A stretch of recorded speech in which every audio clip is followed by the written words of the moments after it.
The morning sun was cold and gray at Hampton Palace. It was early spring, but winter was still holding on tight. The sky looked like it had not smiled in a long time. In front of the palace gates, 10 guards stood in a perfect line. They did not move. They did not blink. They barely even breathed. They were trained this way, trained to be like stone, trained to show no feeling, no weakness, no human heart. Guard James had been standing at the eastern gate for 15 years.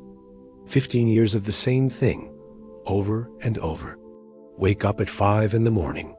Put on the heavy red coat with gold buttons. Stand straight. Look forward. Never smile. Never show pain, even if your feet hurt. Even if you have not eaten breakfast. Even if your daughter is sick at home and you are worried about her. The palace did not care about these things. The palace cared about one thing only: looking perfect. Guard James was now 45 years old. His back hurt. His hands were always cold. He had forgotten what it felt like to laugh. He had forgotten what it felt like to be warm. But he never said these things. No guard at Hampton Palace ever said what they truly felt. That was not how things worked here. The palace itself was very large and very old. It had 120 rooms, gardens spread out for miles and miles. There were towers and walls and gates everywhere. The guards protected this place as if it was the most important thing in the whole world. Some of them had even forgotten why. They just knew that standing straight and looking serious was their job. That was enough. But 3 weeks ago, something happened that made things different. A child arrived. Princess Charlotte was only 12 years old. She came to the palace with a small bag of clothes and a tired face.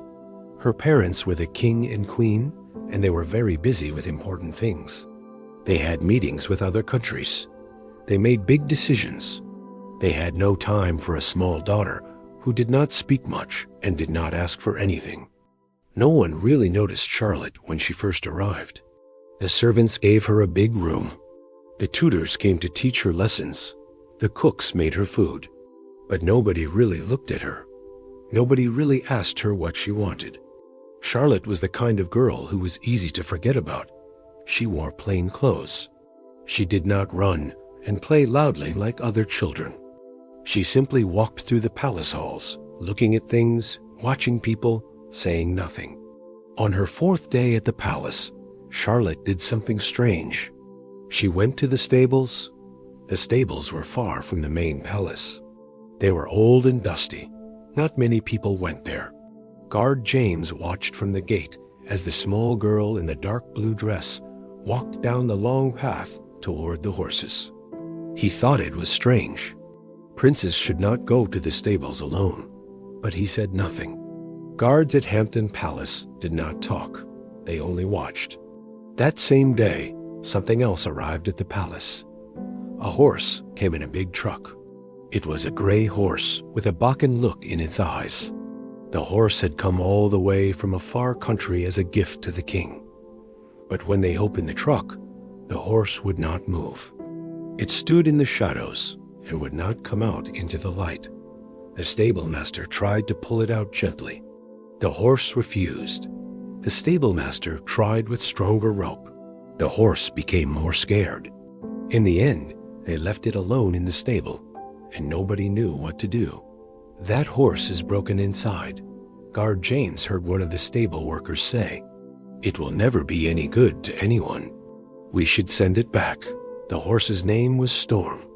That night, Guard James could not sleep. He was thinking about the horse that would not eat. He was thinking about the small girl who walked alone to the stables. He did not know why he was thinking these things. Guards were not supposed to think about feelings. But something was happening in his heart that he could not stop. The next morning, something amazing happened. The small girl, Princess Charlotte, walked out of the palace again. She was carrying something in her hands. It looked like apples and carrots. She was walking toward the stables, walking slowly, as if she had all the time in the world. Guard James watched her disappear down the path. An hour later, she came back. She was not carrying the apples anymore. Her face looked calm and serious, like she always did. But something in her eyes was different. Something small. Something like hope. She walked past the guards without looking at them. She went back into the palace and up the stairs to her room. That afternoon, Guard James heard something that shocked him. The stable master came out of the stables with tears in his eyes. "The horse ate," he said to one of the workers. "The gray horse Storm. It ate the apples. The girl must have done something. I do not know what, but something changed." Guard James felt something move in his chest. It was a feeling he had not felt for many, many years. He did not have a name for it, but it felt like the sun coming out after a very long rain. Over the next few days, Princess Charlotte went to the stables every afternoon, always at the same time, always carrying apples, carrots, and sometimes bread. Guard James began to wait for these moments. He would stand at his gate and watch for her to walk past. He would count the minutes until she came back. And with each day, something very strange began to happen. The guards started to change. They still stood straight. They still wore their red coats with gold buttons. They still looked forward and did not smile. But something inside them was becoming soft. Something inside them was waking up. Guard James saw other men catching small glimpses of the girl as she walked past. He saw them taking deeper breaths. He saw sadness in their eyes, but also something else, something like beauty, something like meaning. The palace had been a place of silence and cold stone for so long. But now, in that silence, something was growing. Something was changing. Something was beginning to break open. And it all started because one small girl with a tired face decided to go to the stables and save a broken horse. Nobody knew it yet, but everything was about to change. Lord Ashford, the head of all the guards, stood in his office at the top of the palace tower. He looked down at his guards through a large window. He saw them standing in their perfect lines. But he also saw something new in them, a small change in their shoulders, a small change in their breathing. Something was different. Something had shifted in the very air around them. He did not know what it meant yet, but he knew it was important. 1 week had passed since Princess Charlotte started going to the stables. 7 days. Guard James could count them easily because he had started counting. Every morning, he would wake up and think about how many more hours until she would walk past his gate again. This was very strange for a man who had trained himself for 15 years to think about nothing. The palace was beginning to change, but nobody was talking about it. Guards do not speak. That is the first rule.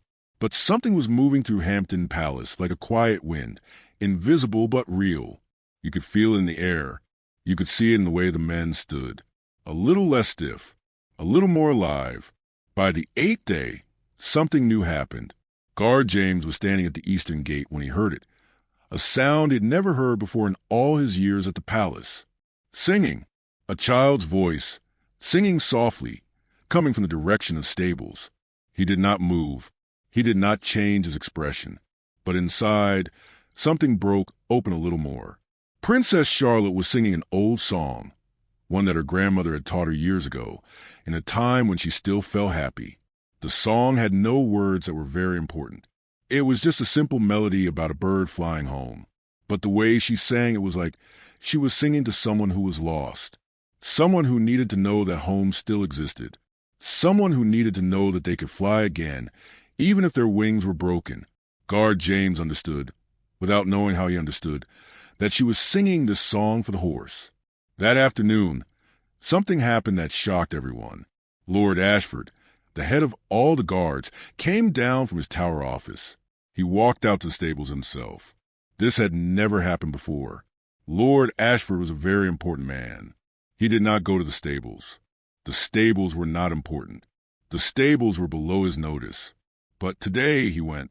Guard James watched from his gate as the tall man in the dark uniform walked slowly toward the wooden stable doors. His face was serious, but his pace was slow, almost like he was afraid of what he might find. Or maybe like he already knew what he would find, and he needed time to prepare his heart. 20 minutes later, Lord Ashford came back out.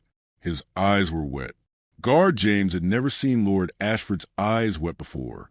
He was the strongest man in the palace, the most serious man, the man who never showed feeling. But as he walked back toward the palace, there was something different about him. His shoulders were a little lower. His step was a little softer.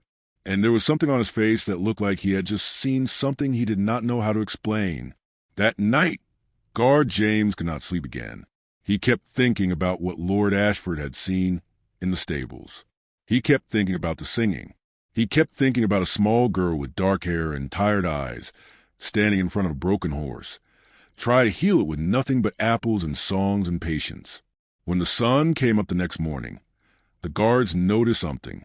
Lord Ashford had ordered them to be given a 5-minute break in the middle of their shift. This had never happened before. Guards did not get breaks.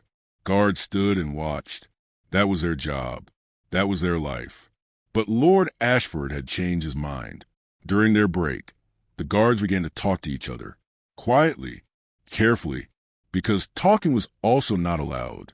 But today, they could not stay silent anymore. "Did you see her?" asked Guard Marcus, who worked at the north gate. "The princess?" said Guard Thomas. "Yes, I saw her walk to the stables." "What is she doing in there?" asked Guard Marcus. "Nobody knows," said Guard Thomas. "But the stable master says the horse is eating now. The gray horse that came from far away. It would not eat before. It would not move, but now it eats." "Because of the girl?" asked Guard Marcus. "Yes," said Guard Thomas quietly. "Because of the girl." Something moved in Guard James's chest. He was standing with the other men, listening but not speaking, listening to what they all already knew. Charlotte was doing something impossible. She was healing a broken horse, not with medicine, not with special equipment, just with her presence, just with her patience, just with her refusal to give up. By the end of the second week, something very important happened. Princess Charlotte went to the stables in the late afternoon when the sun was turning orange and gold. Guard James was finishing his shift, but he did not leave his post. He waited. He told himself he was waiting because it was his duty, but he knew it was a lie. He was waiting because he needed to see her walk past one more time. When she came out of the stables, she was different. The horse was with her. Storm, the gray horse that would not move, was walking beside the princess. He was still limping. His legs were still weak. His eyes still carried sadness. But he was moving. He was walking. He was alive in a way that he had not been before. Charlotte's hand was on his neck. She was walking slowly, giving him time to remember how to use his legs, giving him time to remember that movement was possible, giving him time to remember that being alive was worth the effort. Guard James saw the girl and the horse pass his gate. He was supposed to look forward. He was supposed to show no expression. But for the first time in 15 years, he turned his head and looked at them directly.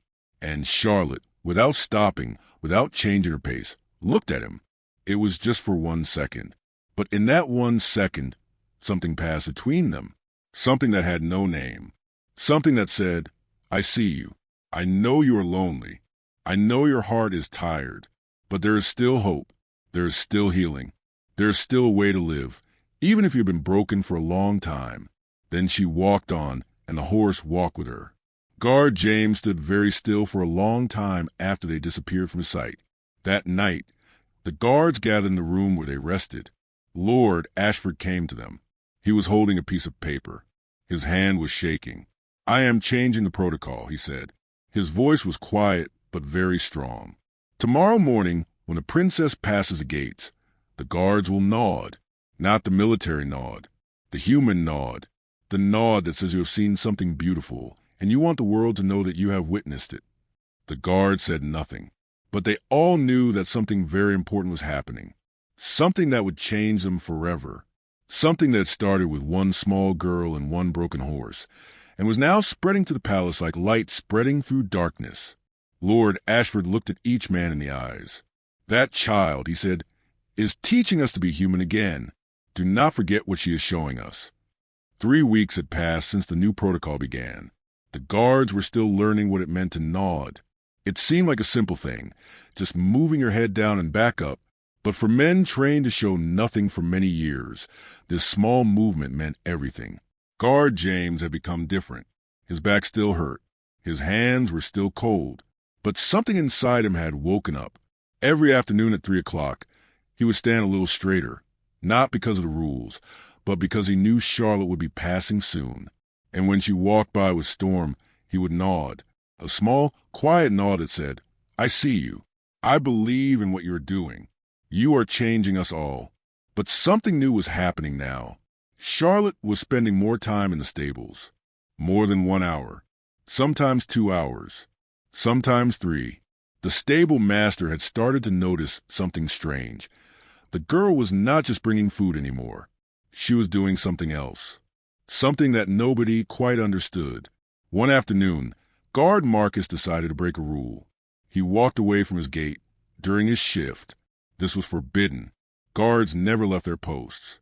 But Guard Marcus walked toward the stables anyway, his heart beating fast, expecting to be punished. He had not felt this alive in 10 years. When he looked inside the stable, he saw something that made him stop completely. Charlotte was standing in front of Storm, and she was not moving. She was just standing there, very still, looking into the horse's eyes. And Storm was standing very still too, looking back at her.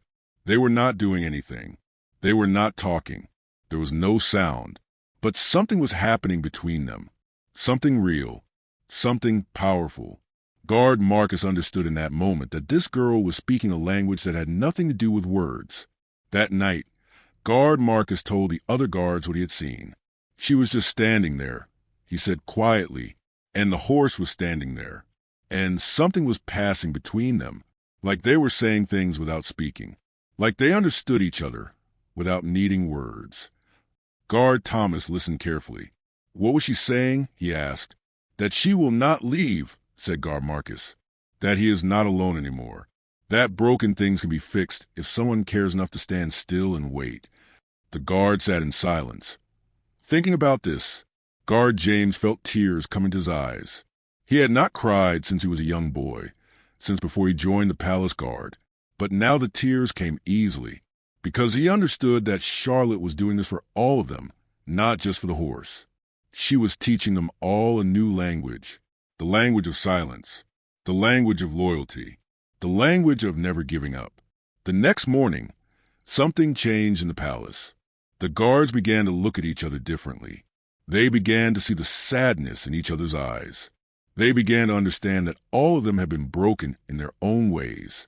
All of them had forgotten how to feel. All of them had been waiting for someone to show them that it was okay to be human again. Guard Thomas, who had a daughter at home that he had not held in 6 months because he was always working, began to think about his daughter differently. He began to remember her laugh. He began to remember her small hands reaching for him. He began to understand that he did not have to wait until he was old to hold her again. Guard Robert, who had lost his wife 5 years ago and had stopped allowing himself to feel sad or happy about anything, began to cry quietly during his shift. Another guard saw him crying, and instead of judging him, he simply put a hand on his shoulder. And for the first time in years, Guard Robert did not push the hand away. Lord Ashford watched all of this from his tower office. He was smiling, a real smile, not the cold smile of a man doing his job, but the smile of a man who has seen something beautiful change his entire world. One day, something unexpected happened. A messenger came to the palace with news. The king and queen wanted to see Princess Charlotte. They had been too busy for 3 weeks, but now they had time. They wanted to know what she had been doing in the stables. They wanted her to stop being so quiet and strange and come join them for important royal dinners. When Guard James heard this news, his heart became very heavy. He knew what this meant. Charlotte would have to stop going to the stables. She would have to wear fancy dresses and sit at long tables and pretend to be interested in boring conversations between important people. The horse would have to wait for her. The horse would have to wonder where she had gone. And slowly, Storm would become broken again. But when Charlotte heard the news, she did not seem worried. Instead, she did something very brave. She asked to speak to Lord Ashford. When the young princess walked into his office, Lord Ashford stood up. He was a very tall man, and she was very small. But somehow, in that moment, it felt like she was the one who had power. "I need to ask you something," said Charlotte quietly. Her voice was so soft that Lord Ashford had to lean forward to hear her. "Yes, princess," he said. "The guards have been very sad for a long time," she said. "Storm has been very broken for a long time. I have been helping them both to heal. If I stop now, they will become broken again. Is my family important? Or are these men important? Can I not do both?" Lord Ashford did not speak for a long time. Then he said, "You are wise beyond your years." That evening, Lord Ashford went to the king and queen. "Your daughter," he said, "has been teaching my guards something very important. She has been teaching them about loyalty, about patience, about never giving up on something broken. I believe this is more important than royal dinners right now." The king looked surprised, but the queen, who was smarter than the king, began to smile. "Let her continue," said the queen. "A girl who can heal others like that, she will become a great queen someday." So Charlotte was allowed to keep going to the stables. That night, something wonderful happened in the guards' room. For the first time in many years, the guards began to laugh. Real laughter, not the cold sound of men pretending, but the warm sound of men who had remembered what joy felt like. They talked about their families. They talked about the things they loved. They talked about the dreams they had forgotten they had. And slowly, with each story, each man began to feel a little more alive. Guard James spoke about his daughter, who was now grown up, and how he wanted to see her before it was too late. Guard Thomas spoke about holding his young daughter again. Guard Robert spoke about the wife he had loved and lost, and how grateful he was to have known her. And all around the room, men who had been trained to show nothing began to show everything. All because one small girl had decided to stand still in front of a broken horse and refused to let him stay broken. 4 weeks had passed, 4 weeks of change, 4 weeks of transformation. The palace felt different now. Warmer, softer, more like a home and less like a prison of stone and rules. But one problem remained. Storm was still broken inside. The horse could walk now. His legs were stronger. He could eat and drink. He could stand in the sun without fear. But something deep in his heart was still hurt. Something inside him still did not believe that he was worth saving. Every time Charlotte tried to take him outside the stable, he would stop. His legs would shake. His eyes would fill with fear. And he would refuse to go any further. It was like there was an invisible wall inside the horse that even Charlotte could not break through. Guard James noticed that Charlotte was becoming quieter. She still came to the stables every afternoon, but her face was tired now. The brightness in her eyes was becoming dim, because she could see what Guard James could see. That Storm was stuck, that you could heal a broken body, but the broken heart was much harder to fix. One Thursday afternoon, something different happened. A storm came to the palace. Not a small storm. A big, terrible storm with loud thunder and rain that hit the ground so hard it bounced. The sky turned black. The wind howled like it was alive and angry. Guard James had never seen a storm like this in his 15 years at the palace. And the horse was named Storm. Perhaps it was just a coincidence. Or perhaps it was fate. Charlotte was in the stables when the storm began. She was trying to calm Storm down. The horse was very scared. Thunder sounded like explosions. The wind was moving the stable door back and forth. The whole building felt like it was shaking. Guard James could not stay at his gate anymore. He ran toward the stables. He told himself it was his duty to protect the princess. But he knew it was more than that. He knew he had to be there. He knew something important was about to happen. When he reached the stable door, he stopped. What he saw would stay with him for the rest of his life. Charlotte was standing in the middle of the stable, and Storm was rearing up. The horse was standing on his back legs, his front hooves reaching toward the ceiling. He was screaming, a loud, terrible scream of pain and fear and years of being broken. He was out of control. He was wild. Any other person would have run away. But Charlotte did not move. She stood in the exact same spot, and she watched the horse, Her eyes were calm. Her body was still. And slowly, slowly, the horse came back down the ground. His hooves hit the hay with a hard sound. He was breathing very fast. His whole body was shaking. And Charlotte stepped closer to him. This was very dangerous. A scared horse can hurt you. A broken horse can kick you. A frightened horse has no control. But Charlotte stepped closer anyway. She reached out her small hand and placed it on Storm's neck. "I know you are scared," she said softly. "I know you are tired of being broken. I know you want to give up, but you cannot, because I will not let you. I am here. I am staying. You are not alone anymore." The horse was still shaking, but he did not move away. Outside, Guard James was crying. He was a grown man, a trained guard, and tears were streaming down his face. Lord Ashford appeared next to him, also watching. He did not speak, but he put his hand on Guard James's shoulder, the same way the guards had begun to do with each other. Then something happened that nobody expected. Charlotte lay down on the ground beside the horse. In the middle of the storm, with the rain coming through the roof of the stable, with the thunder shaking the whole building, the princess lay down in the hay next to the broken horse, and she waited. She did not try to force him to do anything. She did not try to make him feel better.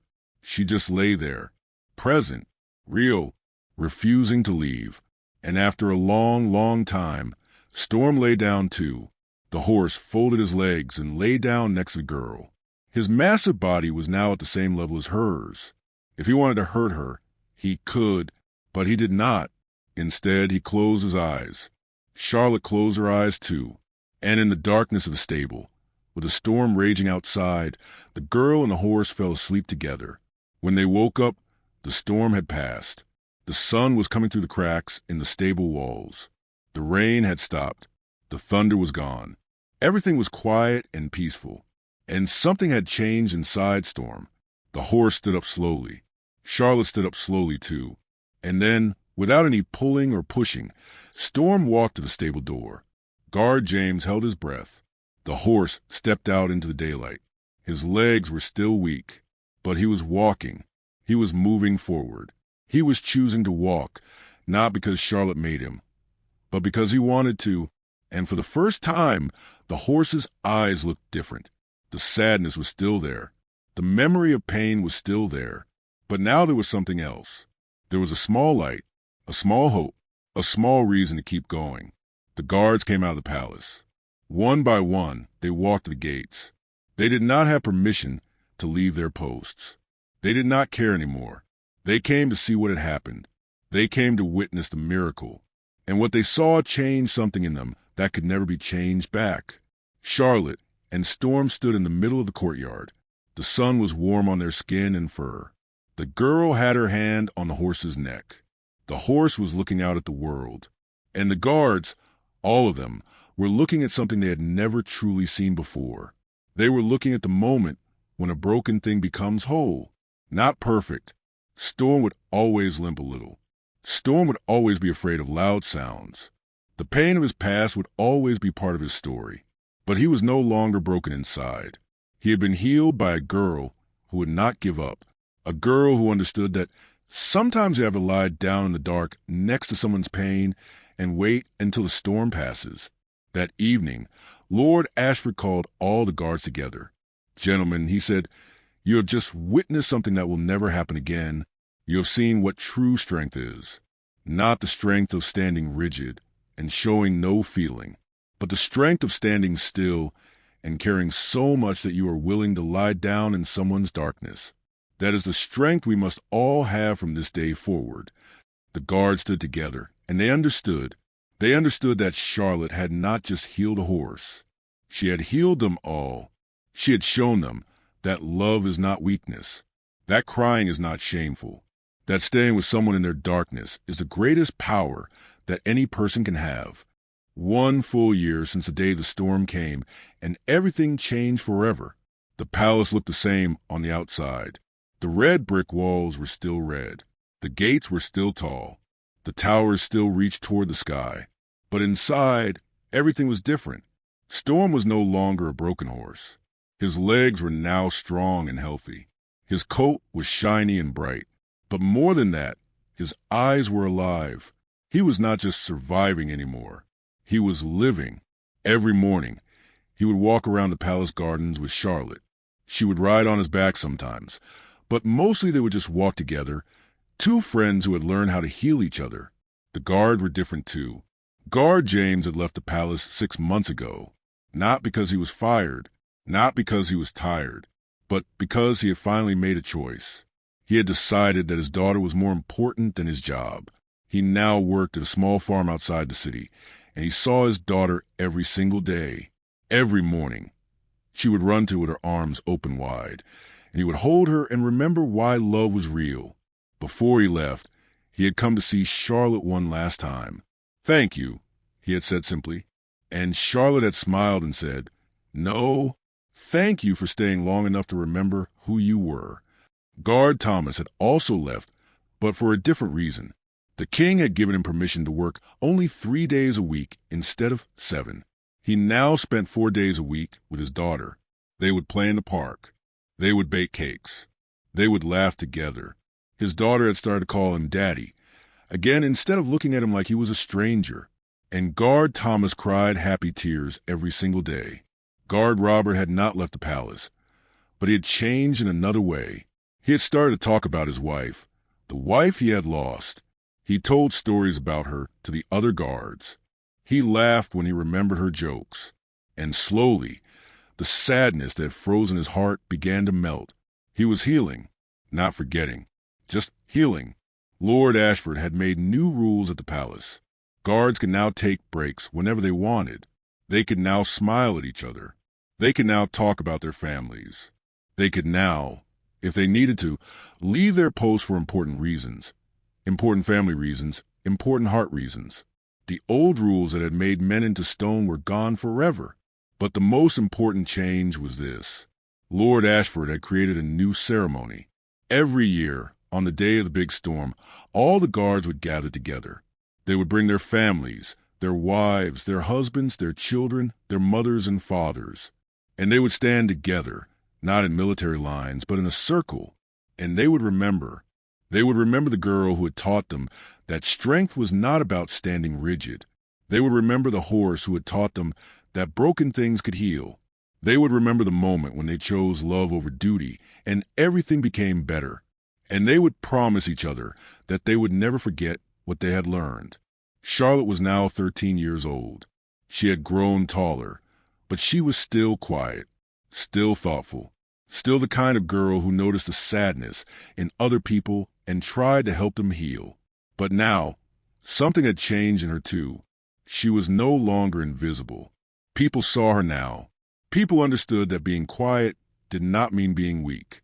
The king and queen had finally started to notice their daughter. They came to the stables sometimes and watched her with Storm. They saw how the horse trusted her completely.